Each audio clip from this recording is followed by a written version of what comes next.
Bulletin में सबसे पहले आपको बताएंगे मुआवने खुसूसी बराए एहतसाब शहजाद अकबर का कहना है कि कुछ भी कर ले नवाज शरीफ की जान नहीं छूटेगी। उनका स्टेटस एक मफरूर का है। साबिक जज अरशद मलिक के फैसलों पर अदालत फैसला करेगी। प्रेस कॉन्फ्रेंस में उन्होंने कहा कि -1 की ख्वाहिश पंजाब में पूरी हो सकती है न मरकज में। शुगर मिल्स मालिकान के खिलाफ कमीशन की रिपोर्ट के मुताबिक कार्रवाई का आगाज होगा। हर इदारा अपने कानून के तहत कार्रवाई करेगा। 7 मुख्तलिफ एक्शन तजवीज़ किए गए जिन पर मुख्तलिफ इदारों ने कार्रवाई करना थी। शहजाद अकबर ने यह भी कहा कि उज़ैर बलोच का मामला 100% सूबाई सब्जेक्ट है। सिंध हुकूमत उनसे 157 अफराद की हलाकत का हिसाब ले। नवाज शरीफ साहब का स्टेटस इस वक्त एक मफरूर का है। इस्लामाबाद हाई कोर्ट के ऑर्डर के तहत उनको उनकी फर्दर बेल एक्सटेंशन का फ़ैसला पंजाब गवर्नमेंट ने करना था। वो पंजाब गवर्नमेंट इन राइटिंग फ़ैसला उनको उनके वकीलों को पहुंचा चुकी है। साथ साथ ब्रिटिश गवर्नमेंट के साथ भी शेयर कर चुकी है। इधर प्रेस कॉन्फ्रेंस में मैंने आप लोगों से शेयर किया था, वो लेटर भी शेयर किया था कि उनका हैसियत इस वक्त एक कन्विक्टेड प्रिजनर की है जो कि भागा हुआ है, मफरूर है।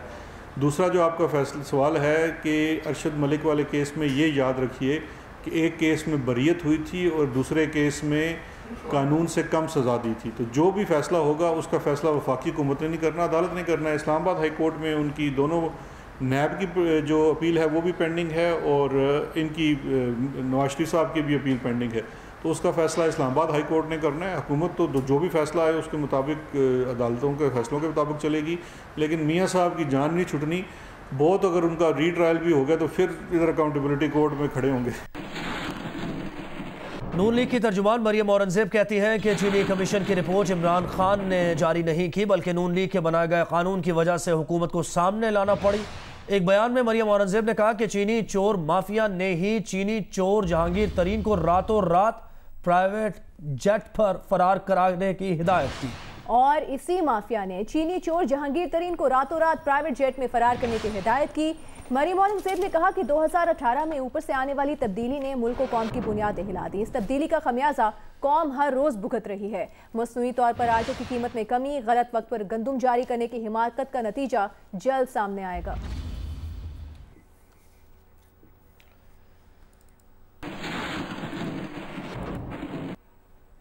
और कराची में बादलों की धुआंधार एंट्री, मुख्तलिफ इलाकों में तेज बारिश ने मंजर ही बदल दिया। बारिश के बायस मुतादिद मकामात पर पानी जमा हो गया।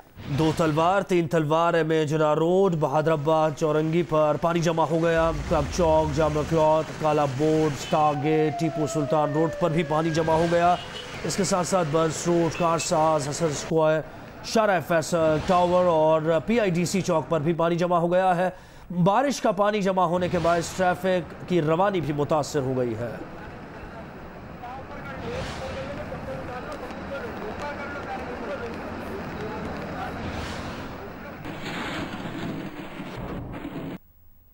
कराची प्रेस क्लब के बाहर जियो न्यूज़ के नुमाइंदे सुलेमान सादत खान इस वक्त मौजूद हैं जो कि रेड जोन में बारिश के बाद की सूरत हाल के बारे में बता रहे हैं। सुलेमान, बताइएगा।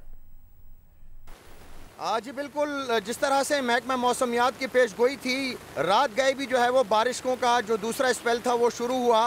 रात गए भी बारिश हुई और अब से कुछ देर कबल जो है ये मौसलाधार बारिश का सिलसिला शुरू हुआ है। मैं कराची प्रेस क्लब के बाहर से आपको कैमरामैन अशरफ सिद्दीकी के साथ रिपोर्ट कर रहा हूँ। यहाँ पर आपको अशरफ दिखा सकेंगे कि आप जो है 1 से 2 फुट पानी जो है वो यहाँ पर खड़ा होना जो है वो शुरू हो गया है और ये रेड जोन का एरिया है। और आप देख सकते हैं कि यहाँ से बिल्कुल जब आप सीधे जाते हैं तो आप जो है वो गवर्नर हाउस और फिर अतराफ़ की और जो अहम तरीन इमारतें हैं, CM हाउस और इस रेड जोन के अतराफ़ जितनी भी अहम तरीन मुकामात हैं वहाँ पर भी इस वक्त जो है वो पानी जो है वो 1-1 और 2-2 फीट पानी जो है वो खड़ा हो गया है। और इसकी बुनियादी वजह यह है कि जो बरसाती नाले हैं छोटे, जो कि डिस्ट्रिक्ट म्यूनिसिपल कॉरपोरेशन की जिम्मेदारी है, वो भी साफ़ नहीं हुए और जो 38 बड़े बरसाती नाले हैं वो भी बर वक्त साफ़ नहीं हुए। अगर बरसाती नाले साफ़ होते तो ये जो बारिशें हैं, ये बारिशें आपको बरसाती नालों में जाती हुई दिखाई देती। कराची के मुख्तलिफ इलाकों में बारिश का सिलसिला जारी है। गुलिस्तान जौहर में क्या सूरत हाल है ये बताएंगे काशिफ मुश्ताक।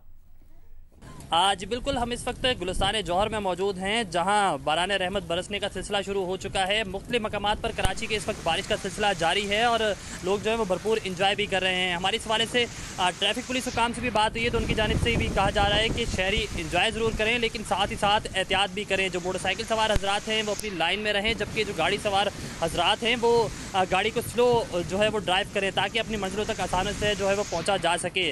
ट्रैफिक पुलिस का अमला शहर के मुख्तलिफ मकामात पर तैनात है और जो शहरियों को वो गाइड भी कर रहा है।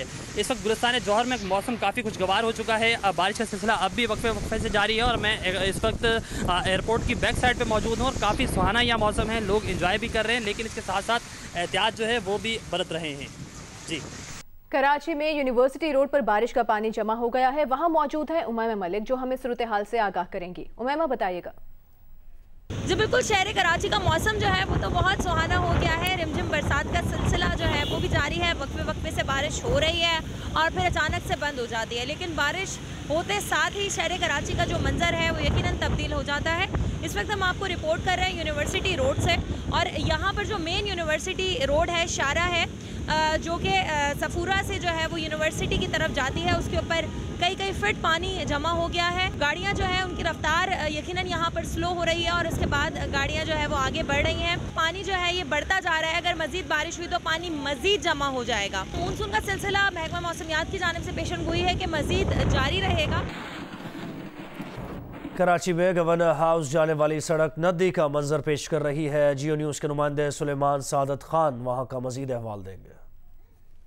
जी बिल्कुल, मैं इस वक्त डॉक्टर ज़ियाउद्दीन अहमद रोड से गुजर रहा हूँ और इस वक्त बारिश के बाद सूरत हाल ट्रैफिक की ये है कि जो रेड जोन है उसमें आई चुंदरीगढ़ रोड से जो ट्रैफिक आ रही है रेड जोन की जानिब, यानी डॉक्टर ज़ियाउद्दीन अहमद रोड से होते हुए सरवर शहीद रोड या फिर उसके आगे गवर्नर हाउस रोड या फिर उसके आगे क्लब रोड, इन तमाम सड़कों की सूरत हाल इस वक्त ये है कि आप देख सकते हैं कि यहाँ पर इस वक्त जो है वो ट्रैफिक जो है वो शदीद जाम है और लोग जो है वो ट्रैफिक में जो है वो मजबूरन फंसे हुए हैं। यहाँ पर एक फुट पानी जो है वो हम देख सकते हैं यहाँ पर मौजूद है। ना सिर्फ ये बल्कि आगे वजीराला हाउस रोड तक, जहाँ पर वजीराला हाउस है वहाँ पर भी पानी जमा है, गवर्नर हाउस के सामने भी पानी जमा है और इस रेड जोन जो है यहाँ पर लोग जो है वो मजबूरन महसूर हो गए हैं।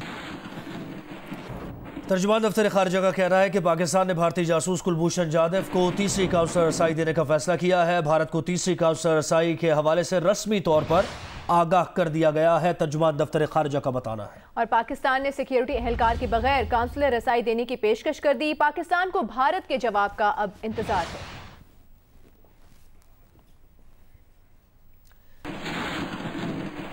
Chairman Peoples Party Bilawal Bhutto Zardari कहते हैं कि कुलभूषण से मुताल्लिक कौन सा खुफिया ऑर्डिनेंस है जो पार्लियामान को एतमाद में लिए बगैर मुतारिफ कराया गया। बिलावल ने कहा कि बताया जाए कि ये ऑर्डिनेंस लाने की वजह क्या थी, अरकान असेंबली को एतमाद में क्यों नहीं लिया गया। ऑर्डिनेंस क्या है? ये है ऑर्डिनेंस कुलभूषण यादव के लिए। ये कुलभूषण यादव को फैसिलिटेट करने के लिए national assembly of Pakistan, senate of Pakistan मुसलसल मिल रहा है। जून से हम मिल रहे हैं और ये ऑर्डिनेंस हमारे सामने नहीं लेकर आए। जहां तक हमें पता है इसका फायदा लेने भी कुलभूषण यादव ने इनकार कर लिया कि ये एक अनप्रेसिडेंटेड मूव है जो हमारा समझ से बाहर। अगर इस किस्म का ऑर्डिनेंस किसी मजबूरी की वजह से या किसी स्ट्रैटेजी की वजह से या कोई भी वजह से लाने की जरूरत था भी सही, तो इस हुकूमत का जिम्मेदारी था कि ऑपोजिशन पार्टी से बात की जाए। आज तक मुझे पता ही नहीं है कि हुकूमत वक्त ने क्यों एक इंडियन स्पाई जो मान चुका है कि मैं स्पाई कर रहा था पाकिस्तान में और हमारा पीठ पीछे, ये सिलेक्टेड हुकूमत कुलभूषण यादव के लिए ऑर्डिनेंस उठाते। पाकिस्तान पीपल्स पार्टी का वजीर आजम और पाकिस्तान पीपल्स पार्टी का हुकूमत इस किस्म का ऑर्डिनेंस लेकर आते हैं। आप अब तक हमारा जीना हराम कर देते। पीटीआई हुकूमत इस बात का जवाब दे कि एक, क्यों आपने कुलभूषण यादव के लिए ये ऑर्डिनेंस इंट्रोड्यूस किया था? क्या वजह था कि आपने कुलभूषण यादव को रिलीफ पहुंचाना था? दो, अगर आपने ये करना था, आपने पाकिस्तान के खिलाफ आइन की खिलाफ वर्जी और लॉ की खिलाफ वर्जी कैसी की है? और तीन, क्या भारत ने या कुलभूषण यादव ने जो आपने रिलीफ दिया, जो आपने ऑर्डिनेंस निकाला, क्या उस ऑर्डिनेंस के फ़ायदा लिया है या नहीं? इन 3 सवालात का जवाब देना हुकूमत का फ़र्ज़ है। मैं समझता हूँ ये एक और रीज़न है कि हमारा सिलेक्टेड वज़ीर आज़म इस मुल्क का वज़ीर आज़म नहीं रहना चाहिए। मुस्लिम लीग नून के रहनुमा एहसन इकबाल ने कहा है कि पीटीआई हुकूमत ने ऑर्डिनेंस जारी किया। ऑर्डिनेंस से भारतीय जासूस कुलभूषण जाधव को सजाए मौत के खिलाफ अदालत में अपील करने का हक दिया गया। अंदाजा फरमाए ये काम मुस्लिम लीग नून की हुकूमत ने किया होता तो अब तक क्या कोहराम मच गया होता, मोदी का यार के पोस्टर्स कहां कहां लग गए होते।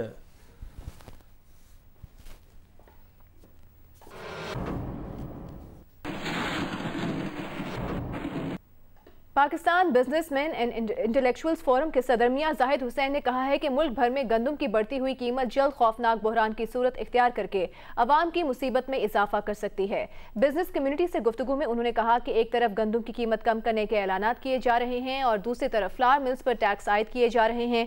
उन्होंने कहा कि हुकूमत निजी शोबे की तरफ देखने की बजाय फौरी तौर पर खुद गंदम दरामद करना शुरू करे, वरना गंदम का बहरान पूरे मुल्क को लपेट में ले लेगा।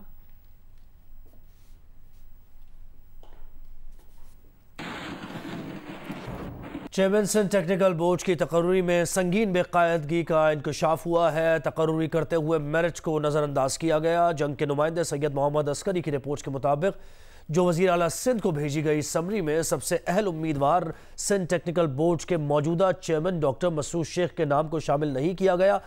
डॉक्टर मसूद शेख ने कहा कि जब इंटरव्यू हुए तो उन्हें ज़राए से इत्तला मिली कि वो पहले नंबर पर है, लेकिन बाद में उनका नाम 3 नामों के पैनल में भी शामिल नहीं किया गया। इस हवाले से तलाश कमेटी के चेयरमैन और सेक्रेटरी बोर्ड्स और जामियात ने 2 दिन बाद भी जंग को मौक़िफ़ नहीं दिया।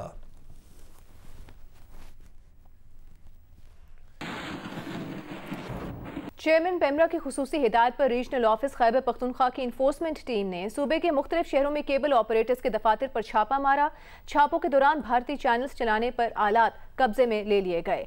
पेमरा इलामी के मुताबिक छापा जिला पेशावर, नौशहरा, चारसदा, कोहाट और बनू के केबल ऑपरेटर्स पर मारे गए। पेमरा टीम ने गैर कानूनी चैनल्स के लिए इस्तेमाल होने वाले आलात कब्जे में ले लिए। ऑपरेटर्स को सख्ती से हिदायत की गई कि सीडी चैनल्स पर फहश मवाद चलाना कानूनी और अखलाकी जुर्म है, जिससे इज्तनाब किया जाए। बसूरत दीगर खिलाफ वर्जी करने वाले ऑपरेटर्स के खिलाफ पेमरा कवानीन के तहत कानूनी चाराजोई अमल में लाई जाएगी।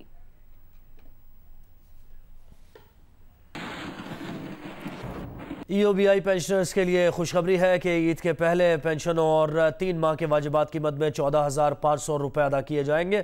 चेयरमैन EOBI अजहर हमीद की क़यादत में इदारा पेंशनर्स की सहूलियात को भी बढ़ा रहा है। हमारे नुमाइंदे रियाज एंडी की रिपोर्ट देखिए।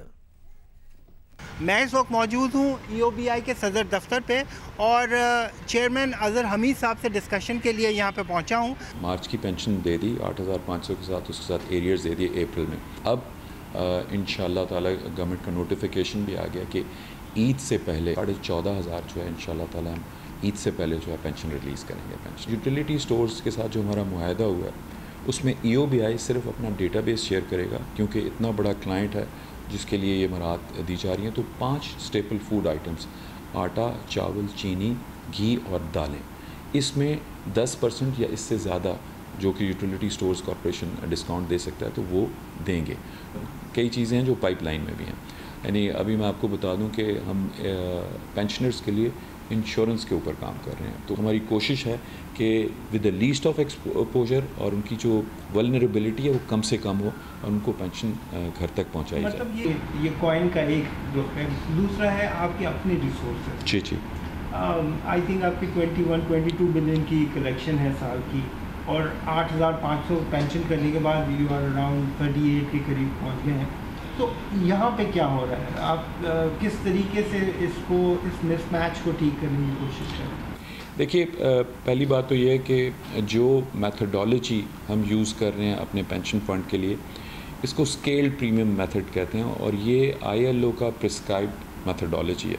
अब हमारी कोशिश ये है कि इंशाल्लाह ताला थ्रू अमेंडमेंट एक दफ़ा रिवाइवल हो जाए तो रेट्स हम कम अज़ कम यानी जो 5% एम्प्लॉयर के भी आप है उसको 6% पे लेके आएँ और एम्प्लॉय की जो डिडक्शन है 1% से 2%, 8% का इंक्रीज़ आ जाए यानी इसी मिनिमम वेज रेट पे, तो ये तकरीबन कोई 34 अरब तक चला जाएगा। तो टेक्निकली अगर हम रेट 780 पे सबके ले आते हैं प्लस ये 2% हमें इंक्रीज़ मिल जाती है through ordinance act of parliament, और उसके बाद ये जो प्रोजेक्ट हमारे जो 4 रिवाइव हुए हैं, तो हम जो इस वक्त कंट्रीब्यूशन कलेक्ट कर रहे हैं और जो पे आउट कर रहे हैं बिल्कुल बराबर हो जाएगा। जो डिस्कशन है उसका लुब्बे लुबाब ये है कि इस वक्त सारी हिकमत अमली इंस्टीट्यूशन को स्ट्रॉन्ग बनाने के ऊपर है।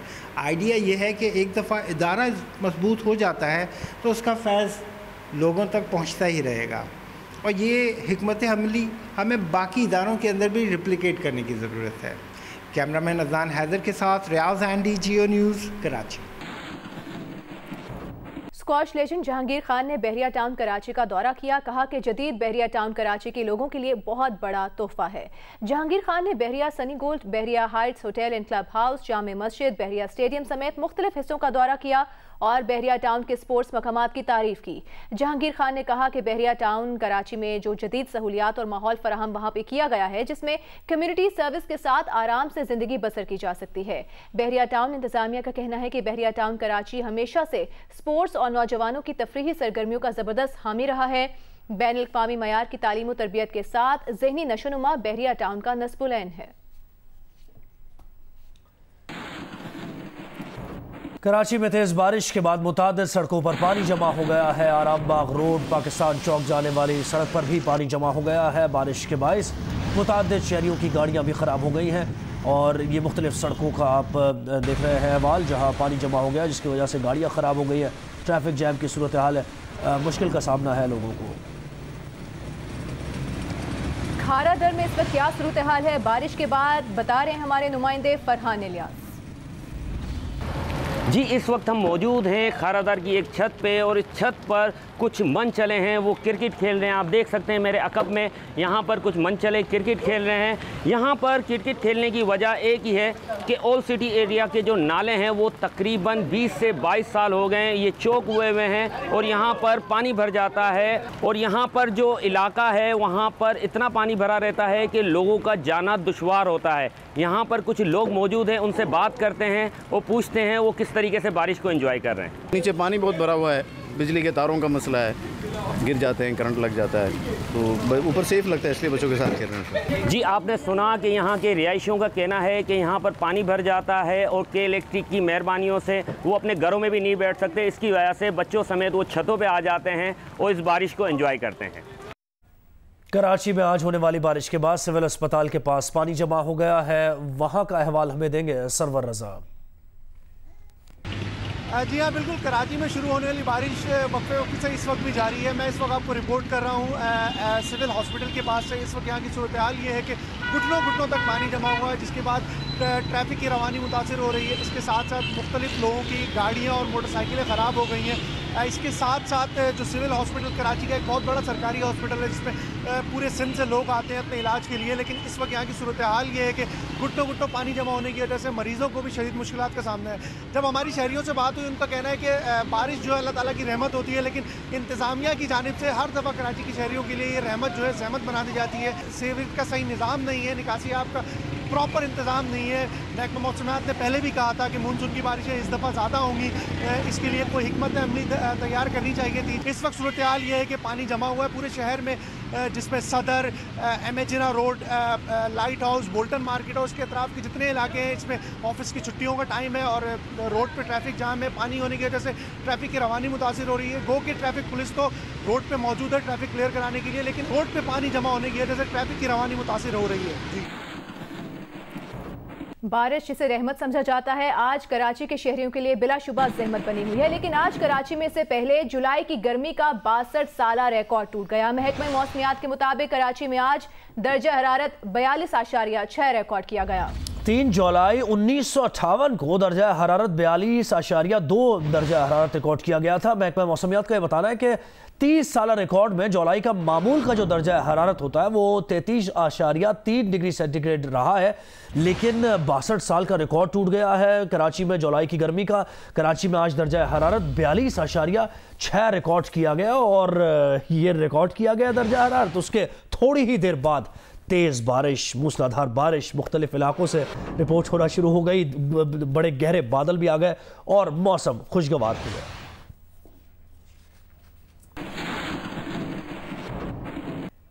अलहमरा आर्ट्स काउंसिल लाहौर की नई खातून एग्जीक्यूटिव डायरेक्टर समन राय का कहना है कि चार्ज संभालते ही कोरोना वायरस जैसा बड़ा चैलेंज सामने आ गया। ताहम अलहमरा आर्ट्स काउंसिल का कोई काम नहीं रुकेगा, सब कुछ ऑनलाइन कर रहे हैं। नवीन अली की रिपोर्ट देखिए। अलहमरा आर्ट्स काउंसिल की नई खातून एग्जीक्यूटिव डायरेक्टर समन राय के मुताबिक कोरोना वबा के बायस तमाम सरगर्मियां बुरी तरह मुतासिर हुई। अब सिस्टम को ऑनलाइन करने का फैसला किया है, जिससे आलमी सतह पर भी हमें पहचान मिलेगी। Corona is a blessing in disguise, दो इट साउंड्स रियली स्ट्रेंज, लेकिन ये कम से कम आर्ट एंड कल्चर के सेक्टर के लिए इस तरह से बहुत फ़ायदेमंद साबित हुआ कि हम जितनी भी ट्रेडिशनल वर्किंग कर रहे थे उसको अब हमने डिजिटल प्लेटफॉर्म्स पे शिफ्ट कर दिया है। समन राय के मुताबिक पेंटिंग की कामयाब ऑनलाइन नुमाइश की जा चुकी है, जबकि डांस, अदाकारी, गुलकारी और म्यूजिक की क्लासें भी जल्द नेट पर दस्तयाब होंगी। ऑनलाइन ट्यूटोरियल्स हैं for listening to the musical instruments and playing them, और वो सबके लिए ओपन है, वो अब रिकॉर्डिंग की फेज़ में है। नंबर 2 पे हमने बहुत सारे जो आर्ट वर्क्स हमारे पास थे जो कि पाकिस्तान के बेहतरीन मास्टर्स का काम है, it is also in a virtual tour form available for people to click and see. Third is the online exhibition which is still going on. Executive director Alhamra arts council का कहना था कि मुख्तलिफ शोबों में मुल्क भर से टैलेंट जमा करने और उसे आलमी सतह पर प्रमोट करने के लिए हिकमत अमली बना रहे हैं। कैमरामैन बदर मुनीर के साथ नवीन अली, जियो न्यूज़, लाहौर। माड़ी पेट्रोलियम ने सिंध के ज़िला घोटकी से गैस के नए ज़खायर दरियाफ्त कर लिए हैं। इब्तदाई तखमीने के मुताबिक यौमिया 1 करोड़ 10 लाख मकब फीट गैस हासिल हो सकेगी। माड़ी पेट्रोलियम कंपनी तेल और गैस की तलाश के मंसूबों पर $6 करोड़ की सरमायाकारी कर चुकी है। सैफुर रहमान की रिपोर्ट देखिए।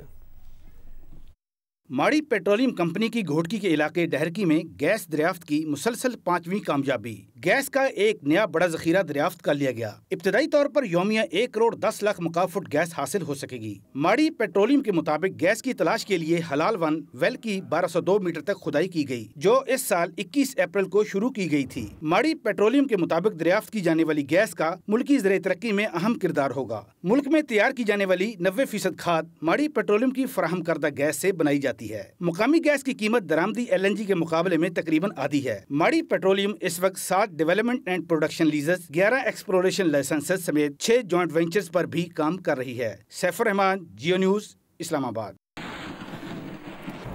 कराची में तेज बारिश के बाद मुतादिद सड़कों पर पानी जमा हो गया है। आई चंद्रगढ़ रोड की क्या सूरत हाल है, बता रहे हैं कसीम सईद।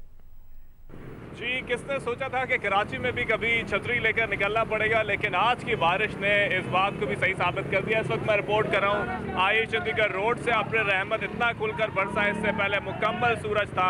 अभी तक कोई अर्बन फ्लडिंग की वार्निंग तो जारी नहीं की गई, लेकिन जो मनाजर हैं वो इससे मुख्तलिफ भी नहीं नजर आते हैं। ट्रैफिक की कई किलोमीटर लंबी कतारें हैं। इसके साथ ही आंधी जो चली थी उसकी वजह से मैं दिखा सकता हूँ आपको, जो कई दरख्त हैं यहाँ पे लगे हुए थे वो टूट गए हैं। लेकिन उनके साथ एक और जो खतरनाक सूरत हाल है वो ये कि दरख्त जो टूट के गिरे हैं वो यहाँ से जो वायर्स गुजर रहे थे, अब इसमें ये कहना मुश्किल है कि जो वायर्स यहाँ से गुजर रहे हैं ये टेलीफोन के हैं या ये केबल वायर्स हैं या बिजली के वायर हैं, लेकिन यहाँ पर इस पूरे रोड पे लातादाद जो है वो पोल्स लगे हुए हैं और उसके साथ वायरिंग भी हुई है। आंधी के बायस जब ये दरख्त गिरे हैं तो उन तारों को साथ लेते हुए गिरे हैं। दिखा सकता हूँ कि कुछ ज़ईफ़ शहरी भी यहाँ से गुजर रहे हैं। इसी तरह पोल्स के पास से हम खुद भी आगे जाने का ख़तरा मोल नहीं लेंगे और अपनी टीम को महफूज रखेंगे, लेकिन ये वो सूरत हाल है जो कि ऑन ग्राउंड है।